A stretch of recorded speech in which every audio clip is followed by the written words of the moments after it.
Assalamualaikum warahmatullahi wabarakatuh. Saya Engke Septifalaska dengan NIM 2202 Di sini saya ingin mereview jurnal Pendidikan Agama Islam oleh Abdul Haris dengan judul Ilmu Pengetahuan pada Perspektif Pendidikan Agama Islam dalam Tantangan Global. Jadi dalam jurnal ini menjelaskan bahwa ilmu pengetahuan ini merupakan hal terpenting di kehidupan karena tanpa adanya ilmu pengetahuan kita tidak akan mengetahui dunia luar. Jadi dalam konsep Islam juga, manusia akan dibekali oleh Allah Subhanahu wa Ta'ala, itu dua macam potensi. Yang pertama potensi jasad atau potensi yang mencakup organ tubuh.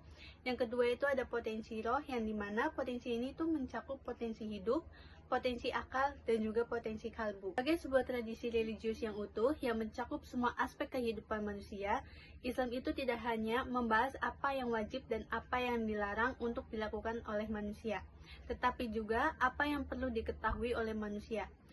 Dengan kata lain, bahwasanya Islam adalah sebuah cara berbuat dan melakukan sesuatu sekaligus sebuah cara untuk mengetahui.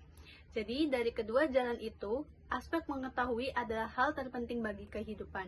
Hal ini karena secara esensial bahwa Islam itu merupakan agama pengetahuan. Islam memandang pengetahuan sebagai cara utama bagi penyelamat jiwa dan pencapaian kebahagiaan manusia dalam masa kini dan juga dalam masa yang akan datang. Dan salah satu aspek yang mendapat tantangan di era globalisasi ini adalah dunia pendidikan Islam sebagai sebuah proses yang berlangsung secara cepat dan dinamis.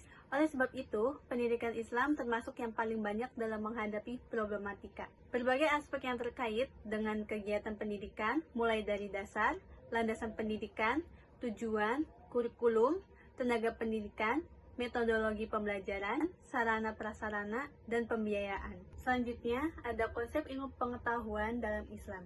Jadi, bahwasanya kata ilmu itu berasal dari Arab, yang dimana a'limal ya'lamu ilm, yang artinya pengetahuan. Kemudian berkembang menjadi pengetahuan tentang hakikat sesuatu yang dipahami secara mendalam, dan setelah itu diindonesiakan menjadi ilmu atau pengetahuan.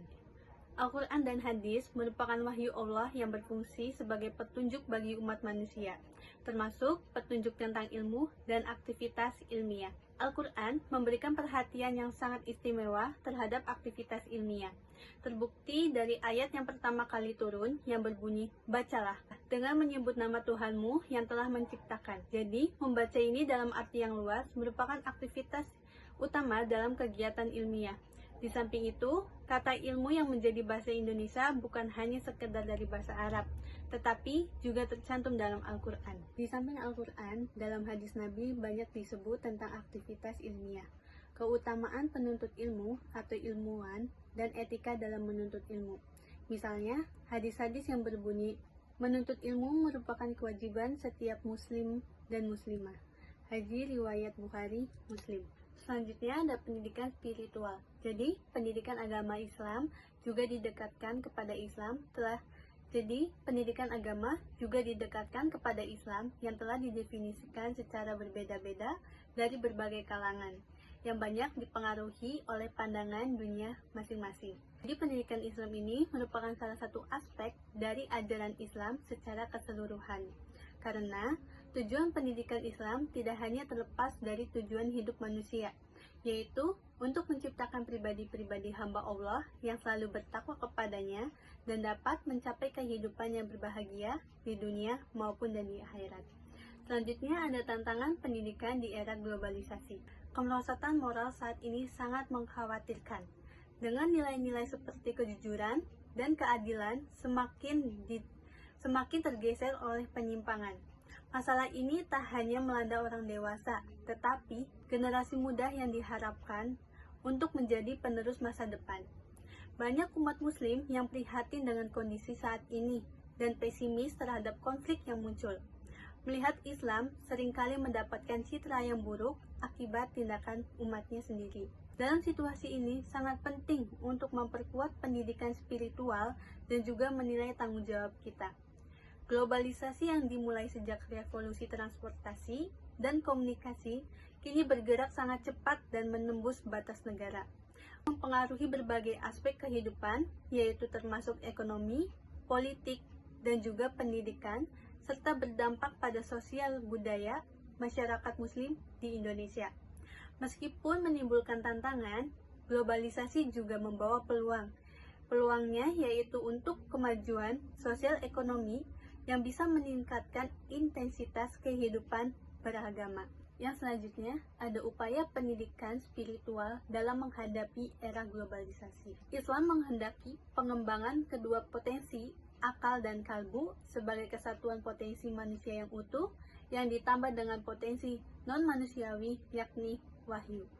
Konsep pendidikan Islam bermuara pada upaya sadar untuk mengembangkan potensi-potensi manusiawi tersebut dalam rangka untuk mewujudkan manusia yang berkualitas, rohani, dan jasmani. Dalam Al-Quran disebut dengan ulu al-abab, yaitu orang-orang yang berilmu, ulu al-nuha, yaitu orang-orang yang berakal,